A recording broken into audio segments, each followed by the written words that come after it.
dan salam sejahtera. Alhamdulillah, alhamdulillahirabbil alamin. Wassalatu wassalamu ala asyrafil anbiya'i wal mursalin wa ala alihi wa sahbihi ajma'in, amma ba'd.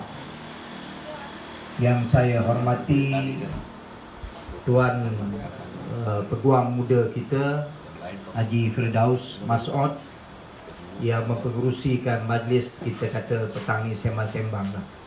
Jangan nampak formal sangat ya. Saudara Johan, pengerusi Persatuan Anak Peroka Felda bagi Felda Midoi, dan yang berucap tadi Abang Zul, tuan-tuan, puan-puan, para hadirin hadirat yang saya hormati sekalian. Alhamdulillah, bersyukur kepada Allah SWT pada petang ini cuaca baik. Tadi memang hujan agak lebat. Sepanjang perjalanan saya daripada Kuala Kerau, Kuala Kerau ni di sebelah Jengka sana tu lah ya. Dan singgah sebentar tadi di gugusan Bera dalam perjalanan sehinggalah sampai ke Segamat ini dalam rangka kempen Pilihan Raya Umum yang ke-15. Semasa Pilihan Raya Umum yang ke-14 pun kita ada jelajah pada waktu itu. Bezanya waktu itu yang mengetuai jelajah adalah Tun Dr. Mahathir. Saya ingat lagi lah, saya iring Tun Dr. Mahathir menjelajah Felda-Felda seluruh negara, dan kali ini bersama dengan Datuk Seri Anwar Ibrahim. Tuan-tuan, puan-puan yang dihormati sekalian, masa kita menghadapi kempen PRU 14, antara poin utama kita berdasarkan manifesto Pakatan Harapan, antaranya ialah melupuskan hutang penderoka, apa yang dikategorikan sebagai hutang yang dipaksakan, hutang yang tidak wajar yang dipaksakan ke atas penderoka. 20 tahun kita perjuangkan untuk memuktamadkan penyata hutang penderoka, dan itu antara janji kita kepada masyarakat Felda. Yang kedua, kita mahu supaya Felda Global Venture dikembalikan kepada Felda. Dan itu memang antara yang kita perjuangkan. Saya masih ingat pada tahun 2011, masa tu masih angin-angin bahawa FGV akan disenaraikan di Bursa Malaysia, dan saya orang yang pertama membantah dengan hujah yang kita kemukakan. Walaupun saya bukan pakar ekonomi, masa tu saya dah menjangkakan bahawa FGV tak akan ke mana-mana. Walaupun sebahagian masyarakat Felda sendiri tak percaya. Sehinggalah apabila ia dilisting, para penderoka Felda dijanjikan RM15,000. Seronok penderoka dapat RM15,000. RM15,000 ni macam ibarat 15 juta penderoka nak dapat. Punyalah seronok. Saya masa tu masih ingat waktu bekas Perdana Menteri yang sekarang duduk kat jeriji besi tu, dia berucap lancarkan RM15,000. Perkataan yang disebut kepada saya haram jadah. Saya ni ditujukan haram jadah. Sehingga dia kata dia tak rela. Maknanya macam keluarga saya dan juga penderoka yang tak setuju tu ambil duit RM15,000 tu. Itu sejarahnya. Ringkas cerita, tuan-tuan pun tahu ke mana perginya FGV itu, yang bermula dengan RM4.55, kemudiannya turun-turun, dan akhirnya kita tahu sisi gelap tentang Felda Global Venture, dan kita masukkan dalam tawaran kita supaya FGV itu dikembalikan semula kepada Felda. dan itu dapat dilakukan. Bermula daripada Kerajaan Pakatan Harapan, cuma dalam tempoh 22 tahun terlalu singkat, maka Tan Sri Muhyiddin Yassin sebenarnya dia tinggal umum saja untuk bawa masuk apa yang disebut sebagai sukuk 99 bilion, dapatlah pegangan sekitar 84%, Felda ke atas Felda Global Venture. Yang ketiga mengenai perumahan generasi baru Felda, tadi yang Abang Zul sebut. Nanti saya akan kupas macam mana proses untuk menyediakan perumahan generasi baru Felda. Seorang tanya saya, bila saya dah mula, orang kata saya selama ini saya ambil tempoh ataupun masa bertenang. Saya ni lebih kurang macam Rafizi juga. Saya bertenang. Masa bertenang tu saya tubuhkan NGO dulu, sebab dulu saya pengurusi Lembaga Pertubuhan Peladang. Maka bila saya ditamatkan perkhidmatan tak sampai 2 tahun, sepatutnya 2 tahun, baru 1 tahun 4 bulan saya diterminate kerana perubahan kerajaan. Saya ambil kesempatan, saya tubuhkan sebuah NGO supaya kita boleh fokus kepada sektor pertanian. Sebab di bawah Kementerian Pertanian saya pegang Lembaga Pertubuhan Peladang, agensi yang terbesar dalam Kementerian Pertanian. Kementerian Pertanian, Lembaga Pertubuhan Peladang ni dia punya ahli dia hampir 1 juta orang. Dia ada 279 pertubuhan peladang, termasuk yang ada dekat Segamat ni. Maka bila diterminatkan, saya tertarik dengan dunia pertanian, maka saya tubuh NGO. NGO saya dikenali dengan Pertubuhan Gerak Tani Negeri Johor. Saya main dengan usahawan-usahawan tani. Kita sekarang, kita punya kluster pertanian kita, macam lawyer Firdaus pun, dia pun join dalam kita punya club. Ada yang tanam sayur, ada yang bela kambing. Satu Malaysia kita buat. Saya pun tuan-tuan, dunia saya sebahagian besarnya round pergi jumpa usahawan-usahawan kita, di samping apa yang kita buat sendiri. Itu untuk kita punya survival. Bagaimana kita nak pastikan keselamatan makanan negara kita sentiasa mencukupi, walaupun isu tu banyak yang dipersoalkan. Tapi saya nak fokus petang ini sebab sebahagian besarnya adalah peneroka dan generasi baru Felda. Tak kira lah kita ni generasi kedua ke, ketiga ke, keempat, apa yang dikenali sebagai generasi baru Felda. Jadi ramai orang tanya saya, apa modal saya nak sebut ni untuk menghadapi pilihan raya yang ke-15. Tuan-tuan sekalian, Felda ni dia diurus, ditadbir. Tuan lawyer kita maklumlah, dia ada suatu akta, maknanya ibu, induk kepada suatu perlembagaan yang dikenali dengan Akta Penempatan Beramai-ramai. Macam Haji ni peneroka awak asal ni dia tahu biasanya 1956. Maknanya akta ni diwujudkan sebelum merdeka. Tun Razak sewaktu dia jadi timbalan Perdana Menteri, dia bentang di Parlimen 27 hari bulan April 1960. Waktu itu dia sebagai timbalan Perdana Menteri untuk bentangkan suatu akta. Macam mana nak urus peneroka Felda ni, mesti ada akta dia. Dan dalam kandungan akta tu lebih kurang berapa ekar tanah nak diberi, kemudian kuasa kerajaan pusat dan kerajaan negeri yang beri tanah, ada sekatan dia, macam mana pegangan dia supaya tidak akan tergadai kepada pihak lain, dan semua itu ada dalam akta itu. Artinya tuan-tuan duduk di Felda ni, maknanya bentangkan suatu akta bagi memastikan kehidupan tuan-tuan di Felda diurus dengan suatu sistem yang baik, selaras dengan membasmi kemiskinan dan menyusun dan menyusun masyarakat.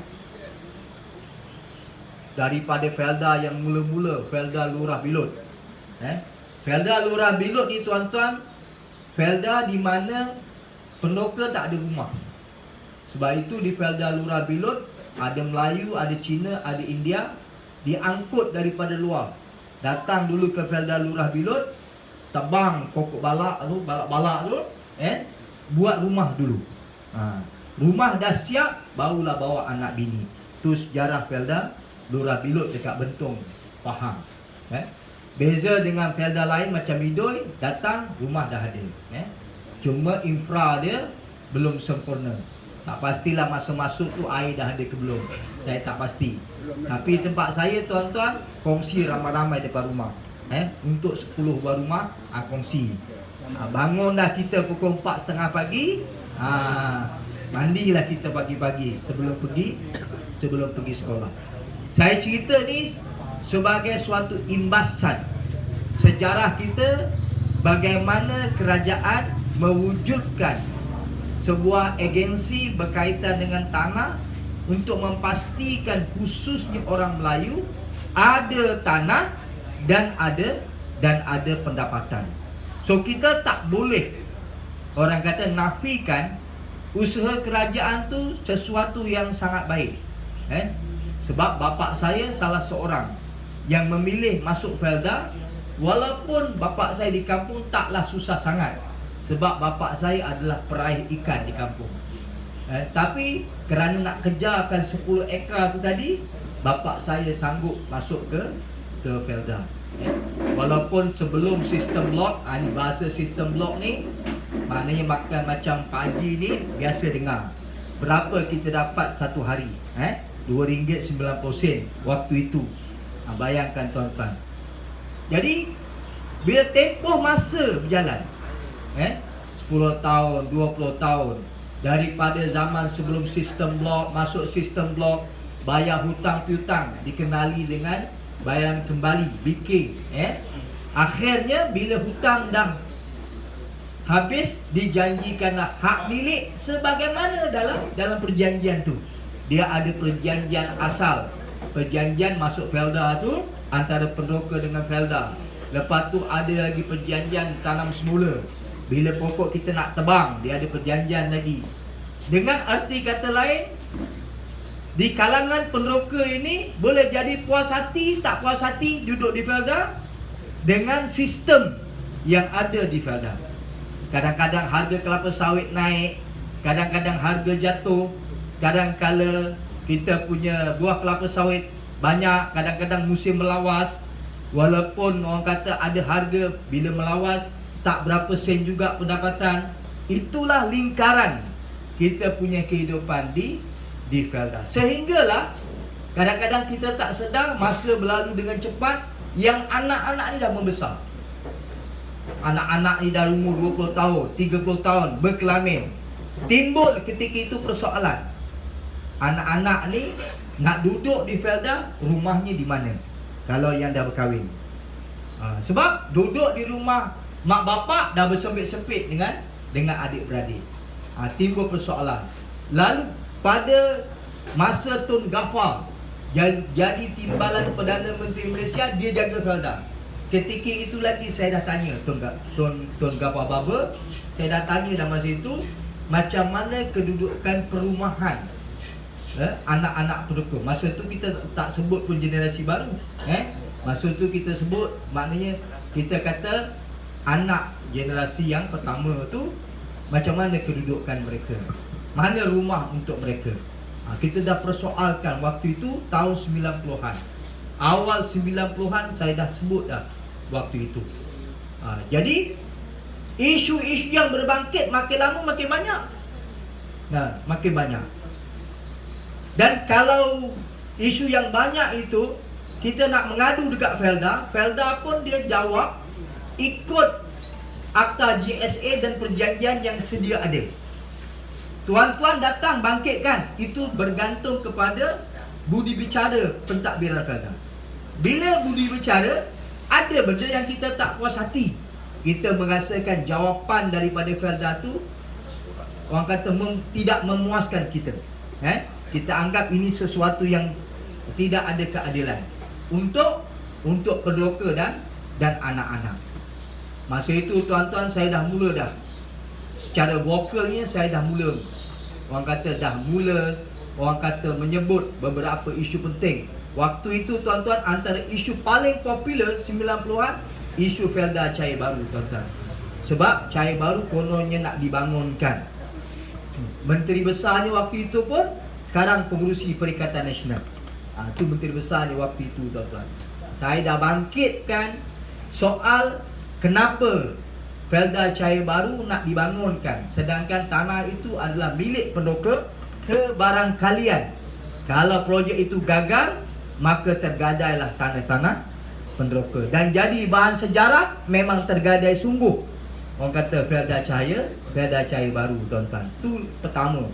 Maka timbullah lepas tu Felda Sungai Buaya, timbullah Felda LB Johnson, timbullah Felda Cerakah, yang hari ini kita tahu bagaimana nasib Felda-Felda yang berkenaan. Sejarah ini tak boleh dinafikan, sebab saya antara yang terlibat daripada awal. Timbul selepas isu Felda Cahaya Baru ni, timbul isu tak puas hati kepada penderoka yang dinafikan hak milik. Ada kes pula tak dapat hak milik. Ada yang dapat, ada yang tak dapat. Ada yang buat sendiri. Felda sebut yang buat sendiri ni haram, tak dibenarkan. Bergaduh pula. Lori-lori yang pergi sampai dekat kilang nak hantar buah kelapa sawit. Waktu itu zaman agensi Porla dah queue kat depan kilang ni. Dia rampas kita punya hasil, sebab dia kata kita adalah golongan penceroboh. Ayat yang digunakan waktu itu adalah penceroboh. Jadi saya bangkit ini orang kata 50 tahun pertama, 50 tahun pertama, di mana pada waktu ini penderoka Felda yang masih hidup, saya fikir lebih kurang sekitar 30% saja. Daripada 317 tanah rancangan Felda, ada lebih kurang 112,638 penderoka. Hampir 70% dah meninggal dunia. Bapa dah meninggal dunia, mak dah meninggal dunia, tinggallah adik-beradik.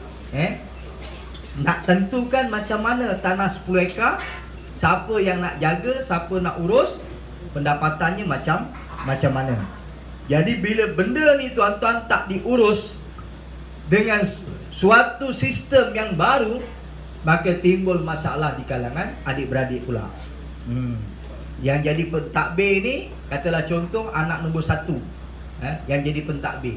Bila dia anak nombor 1, minta maaf saya kena terus terang, sebab saya nak ulas nanti dalam konteks apa jawapan dia.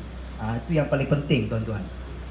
Ada pula yang dapat pentadbir bila nombor akaun dia yang diberi kepada Felda untuk dapat pendapatan tiap-tiap bulan, seolah-olah bila dia pentadbir, dia nak memunya pula tuan-tuan. Memunya tu maknanya kalau dia punya payslip dia pendapatan 1,000, dia sapu RM1,000 tuan-tuan. Jadi adik-beradik yang lain ni macam mana? Timbul ketidakadilan. Lepas tu pula ada kes macam mana pula nama dekat hak milik tu dia boleh tukar nama dia pula tuan-tuan. Ada kes ini tuan-tuan. Tahu-tahu bila nama dekat hak milik dia punya, maka bila dia punya, adik-beradik yang lain tu dah kira tak dapat apa-apa. Sehingga bermasam muka dan jadi putus saudara, tuan-tuan. Jadi, kalau nak cerita terlalu banyak. Macam mana anak-anak penderoka yang kekal duduk di Felda, tapi perumahan tak ada. Ada pihak yang mengambil kesempatan, maka nak urus tanah, beri tanah lot, minta duit. Ada yang bayar 200, 300. Sampai masa mana dia lot tanah rumah yang dijanjikan? Bergilir. Orang kata, orang ni buat. Sebab bila saya pergi ke Felda, mereka mengadu.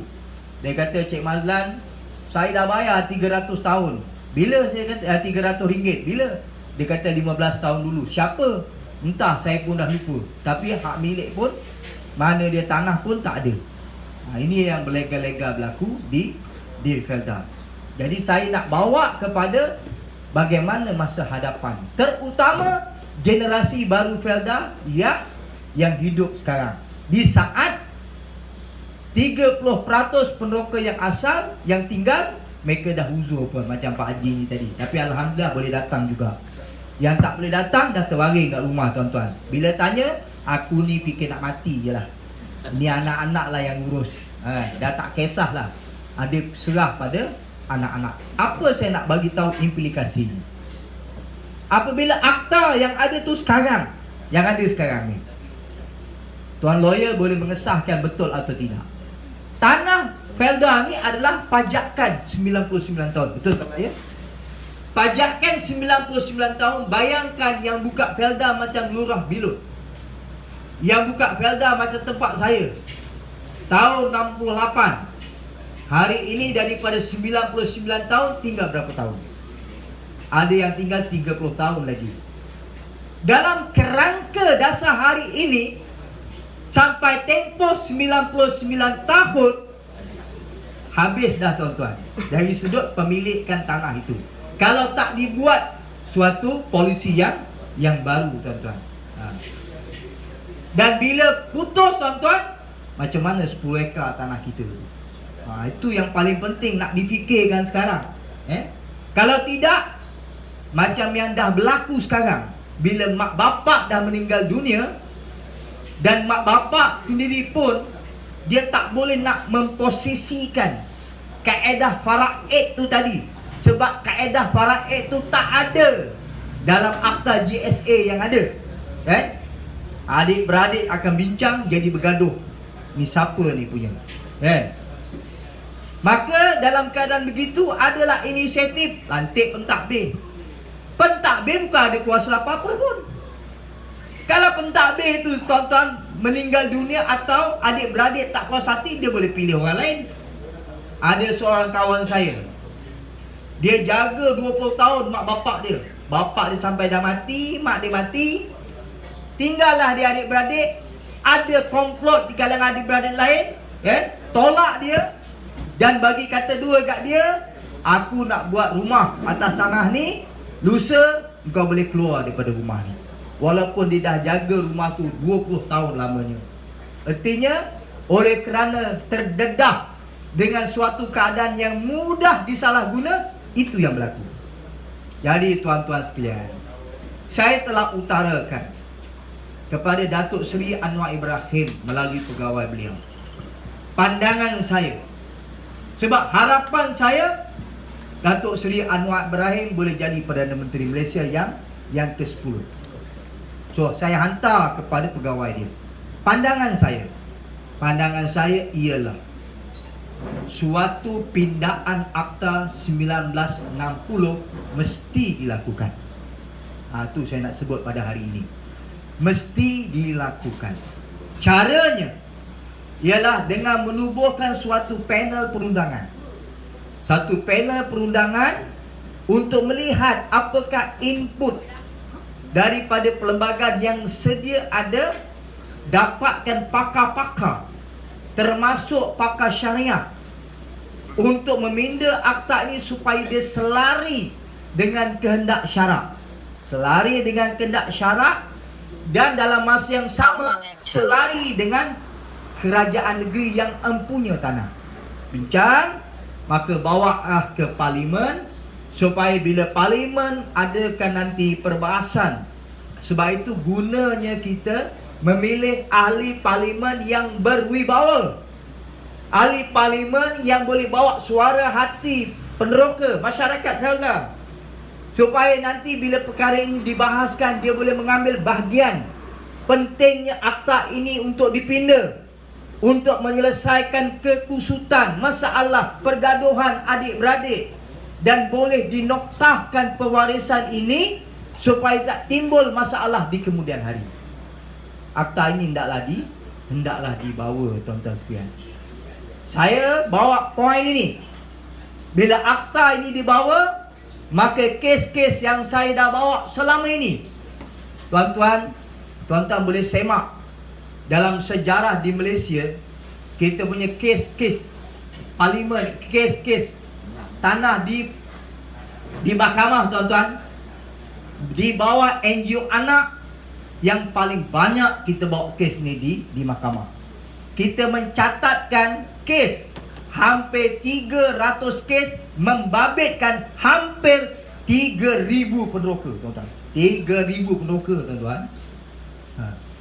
Tetapi dalam kebanyakan kes, apabila dibicarakan, walaupun kita punya evidence atau bukti yang kuat, ada hakim dia buat keputusan oleh kerana di bawah perjanjian ini ada apa yang disebut sebagai timbang tara menteri. Tu timbang tara menteri, maka dia kata oleh kerana timbang tara menteri memutuskan begini, maka apa yang kita bawa ini telah bertentangan dengan timbang tara menteri, maka kes ini ditolak. Disebut dismiss, ditolak. Walaupun kita punya hujah yang sangat kuat, tapi akhirnya kita kalah. Kerana kerangka daripada Akta GSA dianggap tidak sempurna. Bila tidak sempurna, dia cacat. Bawalah ke Mahkamah Syariah. Saya ada kes, bawa ke Mahkamah Tinggi Syariah. Bila Mahkamah Tinggi Syariah bicarakan, awal-awal hakim tolak kes ni. Sebab dia kata di bawah akta ini ia tergantung di mana hakim tidak boleh buat keputusan kerana kita punya induk kepada Akta GSA ini, maka dia bertentangan di bawah Mahkamah Tinggi Syariah. Batu tuan-tuan, ada adik-beradik tak puas hati mengadu kat saya. Ada kes saya tak mau sebut di mana, dibawa Mahkamah Tinggi Syariah. Ni adik-beradik lawak ni tuan-tuan di mahkamah. Akhirnya dapat jawapan, betul lah Cik Mazlan kata, mahkamah bagi jawapan, dia tolak macam tu je. Jadi langkah yang kita nak buat, yang saya dah bagi tahu kepada Datuk Seri Anwar Ibrahim kena bawa dalam parlimen suatu pindaan akta bagi membolehkan pindaan akta GS ini. Dia bukan lagi harus, bahasanya lah, dia mesti dibawa ke parlimen, tuan-tuan. Itu satu. Pegang baik-baik. Jadi bila ini kena bawa, tuan-tuan, ini bukan sekadar cerita sembang kedai kopi yang tuan-tuan nak bincang. Isu kebun saya macam ni, tanah saya macam ni, dia mesti bawa ke peringkat dasar. Ke peringkat dasar ni lah digubal di parlimen. Bila nak gubal di parlimen, tuan-tuan, kita perlukan kerajaan yang sekurang-kurangnya ada 112 kerusi. Salah satu di antaranya ialah di parlimen Sekijang. Jadi kalau Dr. Zaleha Mustafa jadi calon Pakatan Harapan, kita tuan-tuan tak kisahlah depan saya ni ahli amanah ke, ahli PAS ke, ahli Bersatu ke, ahli UMNO ke. Yang penting nak pangkah, tuan-tuan. Kalau tuan-tuan pangkah UMNO, sedangkan UMNO tak bincang pun isu ni, akhirnya UMNO jadi kerajaan. Apa yang Barisan Nasional boleh buat? Dia akan jadi status quo macam dulu. Tetapi bila Pakatan Harapan, kita perjuangkan, yang penting undi. Kalau tuan-tuan nak kekal dalam UMNO sampai kiamat pun kekal, apa masalahnya? Kalau tuan-tuan nak kekal sebagai orang Bersatu pun, ikutlah. Nak kekal dengan PAS, Perikatan Nasional, tak ada masalah. Yang penting adalah undi, tuan-tuan. Kalau undi tu solid, di Felda Mido ini kita pakat, kita undi Dr. Zaleha, dan Dr. Zaleha menang. Dr. Zaleha adalah wakil kita untuk bercakap di parlimen, supaya bila di parlimen nanti secara konsensusnya bagi tahu dekat Perdana Menteri supaya kita kena bersatu, pastikan pindahan akta ini boleh dibuat. Dan Datuk Seri Anwar Ibrahim yang tak pernah lagi jadi Perdana Menteri, BN dah 60 tahun, Najib sudah, Tun Mahathir 2 kali, Muhyiddin sudah, Ismail Sabri sudah. Bagi kali ini kepada Datuk Seri Anwar Ibrahim, dia menang Dia bawa pindaan ini, diluluskan dalam parlimen, maka pindaan dibuat. Pindaan inilah yang akan memberi jaminan masa hadapan kepada generasi baru Felda. Sebenarnya ini bukan cerita lantai kecil-kecil, tuan-tuan. Ini bukan sekadar cerita kedai kopi, tuan-tuan. Ini cerita soal dasar, soal polisi untuk 30-40 tahun yang akan datang. Okey, yang kedua saya tak sebut. Hari ini kita cerita sampai zaman gaduh-gaduh. Gaduh dengan pengurus, gaduh dengan pegawai. Tahu tak tuan-tuan, pengurus dengan pegawai ni, bahasa dalam perjanjian itu, dia hanya ejen pengurusan. Bahasa dalam perjanjian itu ejen pengurusan. Yang kita lantik, tokennya kita. Tapi kenapa bila kita berurusan dengan mereka, kita pun kata begini. Kadang-kadang mereka ikut, kadang-kadang mereka tak ikut. Sebab apa, tuan-tuan? Sebab mereka yang takbir kita. Namanya pun pengurus.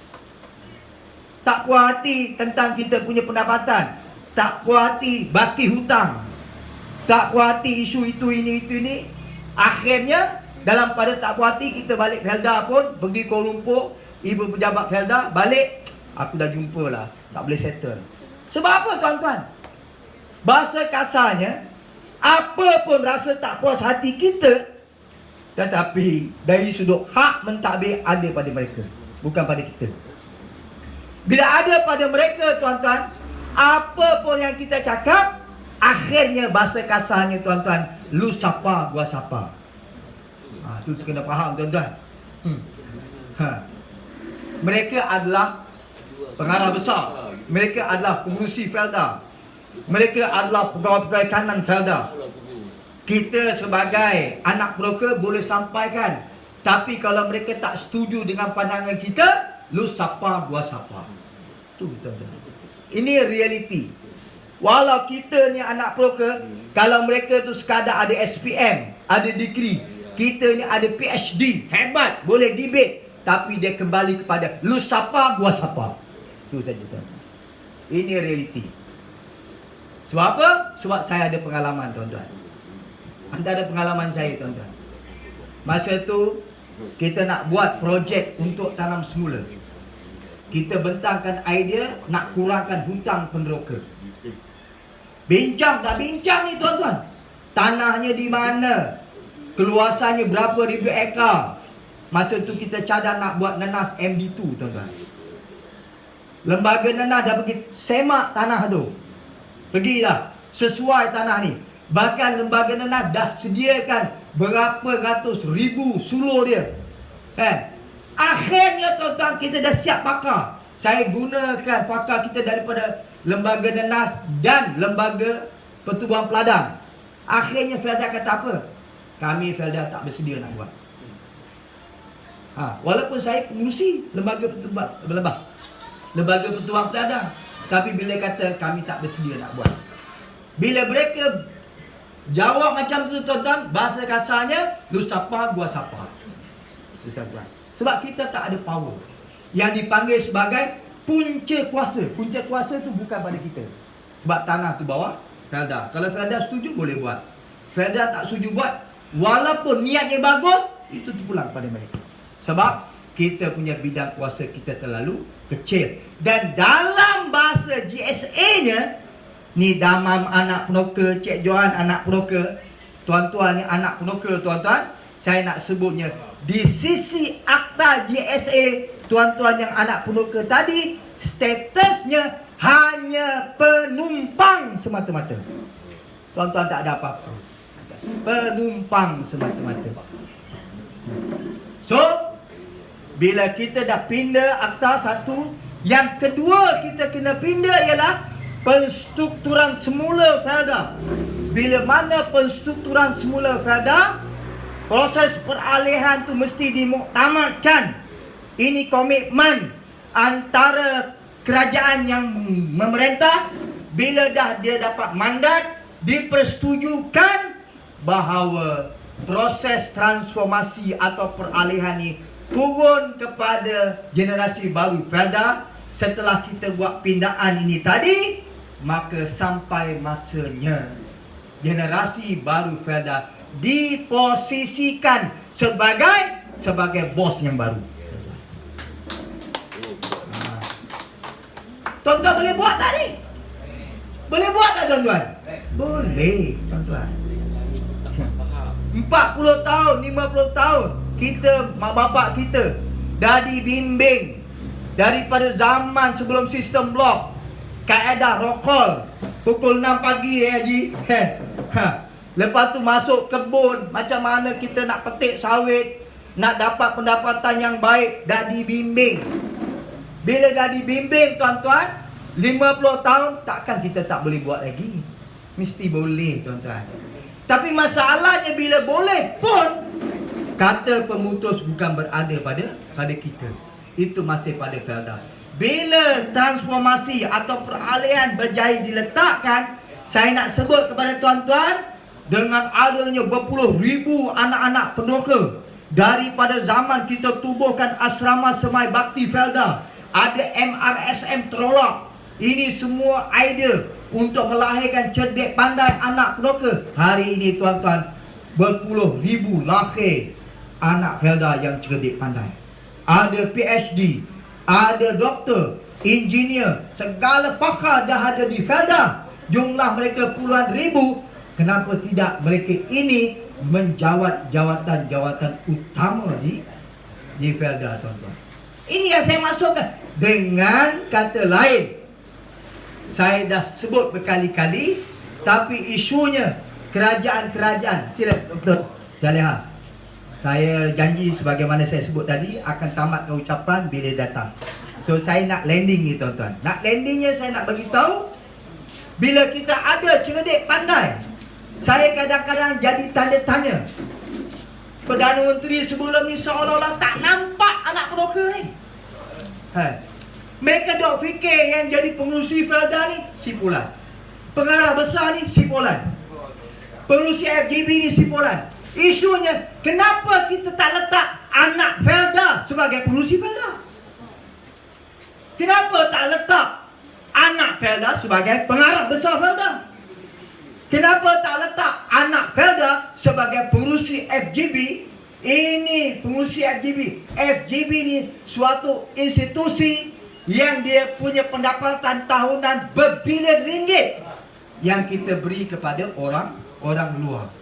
Sedangkan anak Felda yang membesar ada roh bersama dengan denyut nadi rakyat. Kita tahu susah payah, kita sendiri pun terlibat. Pagi-pagi pergi kebun, kita menoreh, kita petik kelapa sawit. Anak ni yang lalui. Sampai zaman cabaran harga kelapa sawit naik atau turun. Saya tuan-tuan sampai hari ni saya tak lupa. Satu hari tuan-tuan bapa saya balik.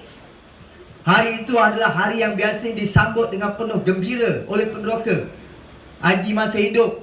Macam mana kita pergi rumah ketua blok nak ambil peshit pendapatan. Selalunya adalah baki 400, 500. Masa tu bapa kita akan beli ikan kembung. Kembung masa tu adalah mahal sikit. Kalau tidak kita makan ikan kering tuan-tuan. Tapi hari itu gembiralah sikit dapat pendapatan. Tapi hari itu tuan-tuan, bapa saya balik, bapa saya tak pandai naik motor. Balik rumah ketua blok, biasanya dia akan singgah warung. Dia belanja barang-barang. Tapi hari itu tuan-tuan, dia balik tak ada apa-apa. Dia hanya hulur dekat saya, dia punya peshit dia. Berapa pendapatan sampai hari ini, walaupun peristiwa tu dah berlalu 25 tahun yang lalu tuan-tuan. Tapi saya tuan takkan lupa berapa pendapatan baki tuan. Pendapatan baki bapa saya adalah 25 sen tuan-tuan. 25 sen tuan-tuan. Sebab itu bila saya terlibat dalam Felda, kita lawan, kita berjuang, itu bukan kerana kita emosi semata-mata, tetapi dia lahir daripada roh kehidupan kita di Felda. Susah payah kita di Felda. Sebab itu bila orang tindas mak bapak kita, orang buat tak adil kepada mak bapak, kita akan jadi respon kerana kita rasa bagaimana penderitaan mereka. Waktu Barisan Nasional memerintah 10 tahun, macam mana dia selewengkan harta Felda, macam mana mereka listing melibatkan berbilion duit Felda. Satu ketika zaman Raja Alias boleh simpan sampai 10 bilion. Bila mereka ambil alih, daripada 10 bilion simpanan bertukar jadi hutang 14 bilion, tuan-tuan.